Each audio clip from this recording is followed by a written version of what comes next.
देख रहे हैं नेशन व्यू बीनाज त्यागी के साथ। रात के 8 बज चुके हम हाजिर हैं देश और दुनिया की हर उस खबर के साथ जो रखती है आपसे सरोकार। खबरों के हर पक्ष और पहलू को नेशन व्यू में हम आपके सम्मुख रखते हैं ताकि आप खबर पर बना सके अपना सटीक और निष्पक्ष व्यू। और अब खबर जो एक बार फिर से समाज में औरत की हैसियत पर सवाल उठाती है और सवाल उठाती है इंसानियत पर और पुरुष की अपनी पत्नी के प्रति जिम्मेदारी पर। पहले रेप होता है और फिर 3 तलाक की तलवार लटक रही है। उत्तर प्रदेश के बरेली में एक महिला के साथ ये दर्दनाक वारदात हुई है। पीड़ित महिला का आरोप है कि पहले तो तमंचे के जोर पर उसके नंदोई ने उसके साथ जबरन रेप किया और फिर जब उसने अपना ये दर्द, ये गुनाह उसके नंदोई का अपने पति से साझा किया तो पति ने तलाक देकर उल्टा घर से ही बाहर निकाल दिया।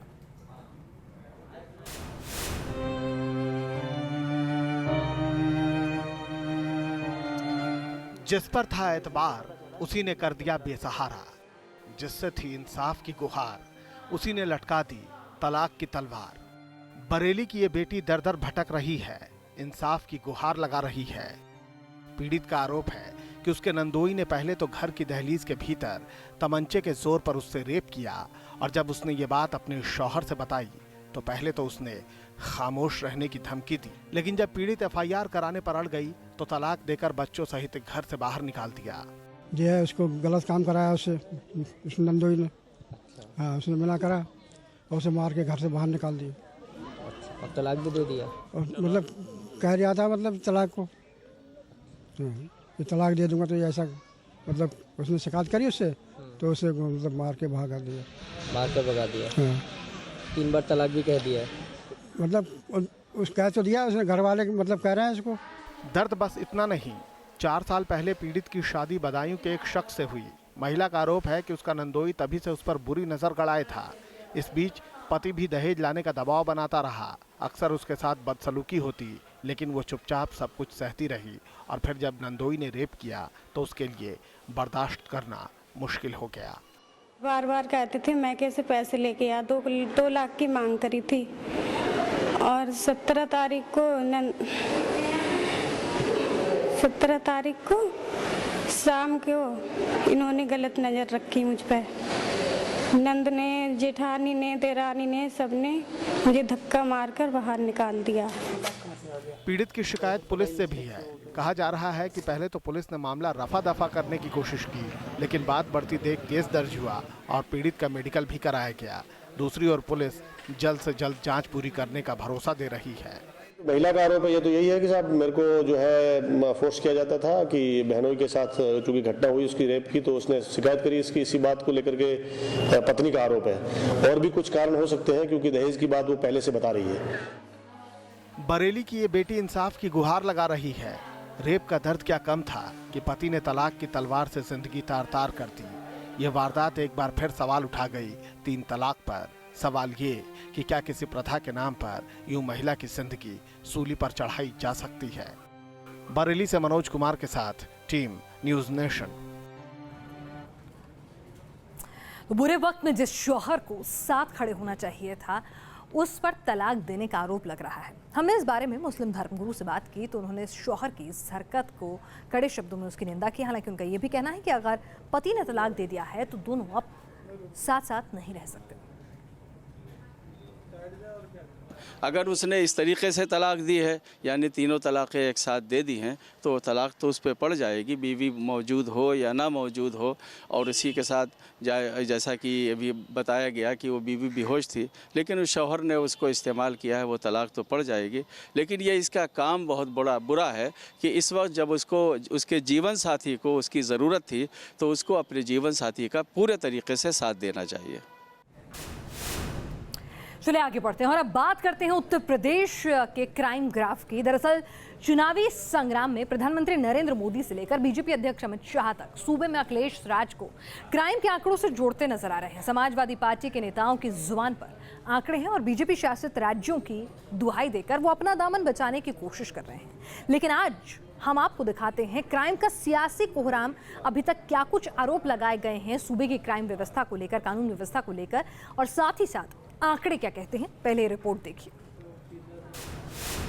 23 मां बेटियों के साथ अत्याचार होते हैं, राजनीतिक आतंकवाद ये फैला रहे हैं। बलात्कार के मामले में उत्तर प्रदेश नंबर 1 बन गया है। दिन में भी बाहर मत जाना, दिन छिपाई तो आओ यहाँ, पता नहीं क्या हो जाएगा। ये प्रधानमंत्री जी का भाषण बोल रहा हूँ मैं। अपराध को लेकर भी चुनावी मंच से अपने अपने ताने और उलाहने चल रहे हैं। चुनाव की सरगर्मी में उत्तर प्रदेश की कानून व्यवस्था विरोधियों का हथियार है। प्रधानमंत्री नरेंद्र मोदी से लेकर बीजेपी अध्यक्ष अमित शाह तक बीजेपी के स्टार प्रचारकों की जुबान उत्तर प्रदेश में कानून व्यवस्था की बदहाली को लेकर तल्ख है। अखिलेश जी कहते काम बोलता है, कुछ हुआ है क्या? कुछ हुआ है? मैं बताता हूँ भाई, इसके साथ अन्याय मत करो। अरे सुनो सुनो,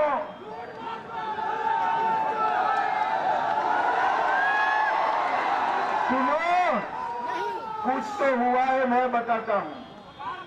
अखिलेश के शासन में उत्तर प्रदेश खून करने के मामले में सबसे ऊपर पहुंच गया। बीजेपी को उत्तर प्रदेश में क्राइम आउट ऑफ कंट्रोल नजर आता है और समाजवादियों को बीजेपी शासित राज्यों में अपराधी बेलगाम दिखते हैं। जिन आंकड़ों की वो दुहाई दे रहे हैं उसे आप भी देखिए। साल 2015 की एनसीआरबी की रिपोर्ट कहती है कि उत्तर प्रदेश में 4,732 कत्ल की वारदात दर्ज हुई, जबकि मध्य प्रदेश में ये आंकड़ा 2339 का रहा। महाराष्ट्र में 2509, राजस्थान में 1569 और गुजरात में 1150 एफआईआर में कत्ल की दास्तान दर्ज है। बात अगर रेप की वारदातों की करें तो उत्तर प्रदेश में जहां 3025 रेप की घटनाएं दर्ज हुई, वहीं मध्य प्रदेश में 4391, महाराष्ट्र में 4144, राजस्थान में 3644 और गुजरात में 503 ऐसे मामले सामने आए। अपराध मेरे पास पूरे आंकड़े हैं। महाराष्ट्र है, राजस्थान है, मध्य प्रदेश है, उत्तर प्रदेश में और नेशनल क्राइम ब्यूरो की रिपोर्ट है और वो केंद्र सरकार की है। 19वें नंबर पर हमें है और वो जिक्र हमारा कर रहे हैं आकर के कि यहाँ अपराध बढ़ गए हैं। आंकड़ों के तराजू पर क्राइम रेट को तोला जा रहा है। गुनाह को देखने समझने की कोशिश भी सियासी चश्मे के जरिए हो रही है, पर सवाल तो जनता का है जो मध्य प्रदेश हो या गुजरात या फिर उत्तर प्रदेश, हर जगह खुद को महफूज देखना चाहती है। Team news nation. और आंकड़ों का खेल भी बड़ा अजीब होता है। इसकी बाजीगिरी से हर कोई अपनी अपनी बात अपने हिसाब से कह सकता है।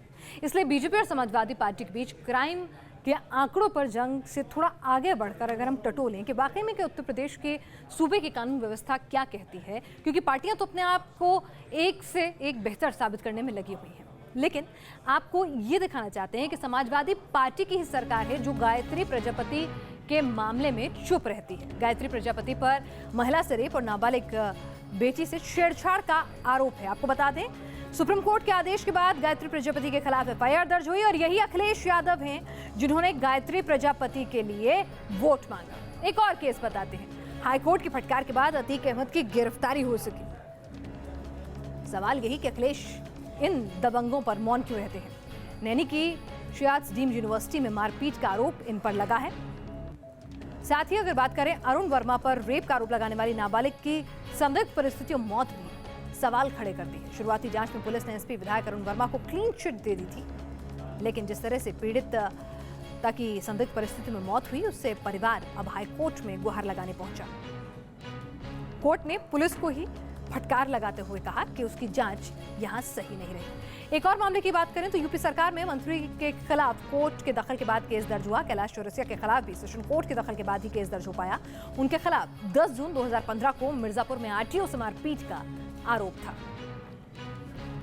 और यही बात है कि यूपी में कहा जा रहा है, ये तंज कसा जा रहा है विरोधी पार्टियों द्वारा, खासतौर से बीजेपी द्वारा, कि यहां पर कोर्ट की फटकार के बाद एफआईआर दर्ज होती है। बहरहाल आगे बढ़ते हैं और आज बात करते हैं बीएमसी चुनावों की। एक तरफ उत्तर प्रदेश का सियासी घमासान है जहां चौथे चरण तक पहुंचते पहुंचते जुबानी जंग बहुत तेज हो गई है। वहीं दूसरी ओर महाराष्ट्र में भी लोकतंत्र का पर्व मनाया गया। आज महाराष्ट्र में स्थानीय निकायों के लिए मतदान हुआ। सबकी नजरें दरअसल बीएमसी चुनावों पर और ज्यादा इसलिए टिक गई थी क्योंकि शिवसेना और बीजेपी दोनों की साख दांव पर है। दोनों अलग अलग राह पर चल निकल कर चुनाव लड़ रही हैं। महाराष्ट्र में आज स्थानीय निकायों के लिए वोट डाले गए। मुंबई महानगर पालिका समेत 10 नगर निगमों और 11 जिला परिषदों के लिए मतदाताओं का फैसला ईवीएम में सील हो गया। सुबह से ही मतदान केंद्रों पर वोटर पहुंचने लगे थे। शुरुआत में मतदान धीमी गति से हो रहा था, लेकिन दिन बढ़ने के साथ ही वोटर भी बढ़ने लगे। पोलिंग बूथ के खुलने के साथ ही मतदाताओं का अपने मताधिकार का प्रयोग करने के लिए आने का सिलसिला जो है वो शुरू हो गया है। आप देख सकते हैं कि ये वो लोग हैं जो सबसे पहले पोलिंग बूथ पर पहुंचे हैं और वो अपने मताधिकार का प्रयोग करना चाहते हैं। कुल मिलाकर लोकतंत्र के इस महापर्व में हर कोई सहभागी होना चाहता है और सबके अपने अपने मुद्दे हैं जिसके आधार पर वो वोट देने आ रहे हैं। Shiv Sena chief Uddhav Thackeray, MNS chief Raj Thackeray और एनसीपी चीफ शरद पवार उन चंद लोगों में शामिल थे जो सबसे पहले वोट डालने पहुंचे। वहीं वोटिंग के लिए बुजुर्ग मतदाताओं में खास उत्साह देखा गया। जो हेल्प किया है हमें वोट देने का में आ गई है। वोट देना अपना कर्तव्य है। आपको चलने फिरने में दिक्कत होती है, मैं देख रहा हूँ कि आप व्हील चेयर पर आई हैं, फिर भी ये चीज़ें रोकती नहीं है क्या ये सब चीज़ें? ये तो आ सकती है ना, व्हील चेयर पर बैठ कर भी आ सकती है ना, क्यों नहीं आने का। चुनाव आयोग के मुताबिक शाम 5:30 बजे तक 50% से ज्यादा मतदान हो चुका था। हालांकि चुनाव पूरे महाराष्ट्र के स्थानीय निकायों के लिए था, लेकिन सभी की नजर मुंबई महानगर पालिका के चुनावों पर थी। 227 सीटों वाली बीएमसी पर 25 सालों से शिवसेना और बीजेपी का कब्जा है, लेकिन इस चुनाव में दोनों दल अलग अलग ताल ठोक रहे हैं। लिहाजा शिवसेना चीफ उद्धव ठाकरे और सीएम देवेंद्र फडणवीस दोनों की साख इस चुनाव में दाव पर लगी है। मतदारांना धन्यवाद देतो आहे आणि त्यांच्याकडनं ज्या उत्साहामध्ये मतदान होतंय मला नक्कीच खात्री आहे आशीर्वाद मिळाल्याशिवाय राहणार नाही। वहीं नागपुर में वोटिंग करने के बाद देवेंद्र फडणवीस ने लोगों से बढ़ चढ़कर मतदान करने की अपील की। लोकतंत्र में वोटिंग ये आपका अधिकार है और इस अधिकार का उपयोग सभी ने करना चाहिए, इसको कर्तव्य मानकर करना चाहिए। हम लोकतंत्र की प्रक्रिया में अगर अपना मत अभिव्यक्त नहीं करेंगे तो ये प्रक्रिया कभी सुदृढ़ नहीं हो सकती। बीएमसी चुनावों में सीट बंटवारे को लेकर बीजेपी और शिवसेना में बढ़ी तकरार अब जुबानी जंग में तब्दील हो चुकी है। 23 फरवरी को आने वाले नतीजे महाराष्ट्र सरकार की दिशा तय कर सकते हैं। मुंबई से विकास श्रीवास्तव के साथ टीम न्यूज नेशन। और वोटिंग के लिए आज मुंबई की सड़कों पर सितारे भी उतरे। अभिनेत्री रेखा से लेकर दबंग खान तक ने अपने मताधिकार का इस्तेमाल किया और लोगों को भी प्रेरित किया।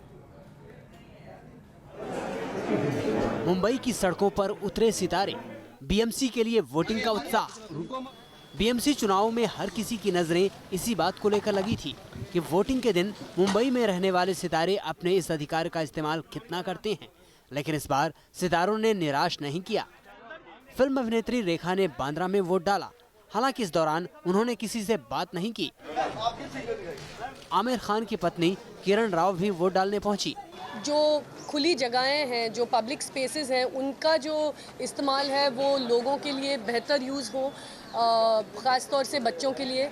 और सबसे ज़रूरी मेरे ख्याल में ये है कि वेस्ट मैनेजमेंट हमारे शहर में बेटर हो। जॉन अब्राहम तो बाइक चलाकर पोलिंग बूथ तक पहुंचे और लोगों से वोट डालने की अपील भी की। रणवीर सिंह और अनुष्का शर्मा ने वोट डालकर अपनी स्याही लगी उंगली की तस्वीरें सोशल मीडिया में पोस्ट की।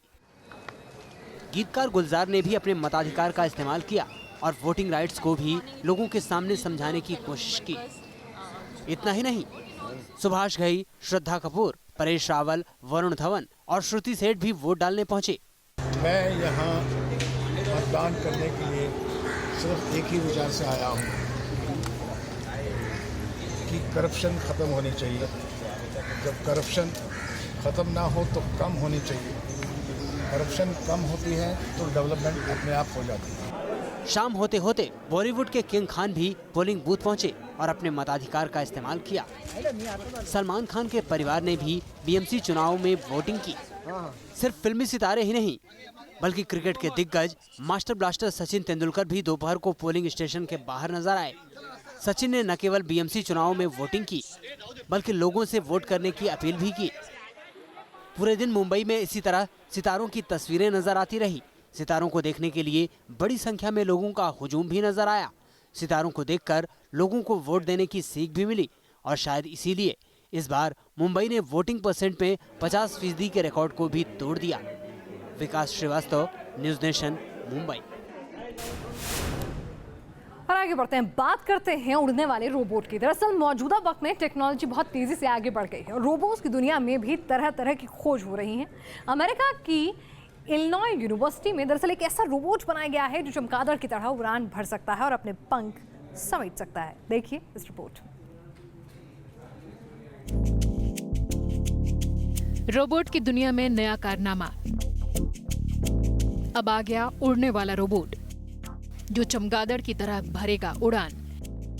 चमगादड़ की तरह लचीला है बैट बोट जो मंजिल को आसानी से फतह कर लेता है।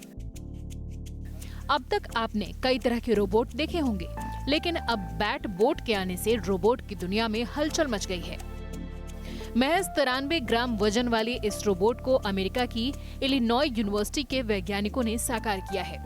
इस रोबोट को बैट बोट के नाम से जाना जाता है।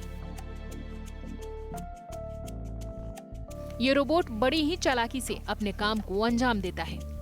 माना जाता है कि चमगादड़ के पंखों में 40 से ज्यादा जोड़ होते हैं, जिसकी वजह से चमगादड़ बेहद लचीले तरीके से मंजिल को पा लेता है। उसी तरह बैट बोट भी लचीले पंखों की वजह से आसानी से उड़ान भर सकता है। बैट बोट के पंखों को सिलिकॉन से बनाया गया है और इसकी मोटाई 56 माइक्रोन रखी गई है। बैट बोट कहीं भी आसानी से उड़ सकता है और जरूरत पड़ने पर बेहद लचीले तरीके से दिशा बदल सकता है। फिलहाल इलिनॉय यूनिवर्सिटी के वैज्ञानिक बैट बोट को लैब वर्क में इस्तेमाल कर रहे हैं, लेकिन जल्द ही इसे रात में उड़ने लायक बनाया जा रहा है ताकि ये ड्रोन कैमरे की तरह भी काम कर सके। Team news nation.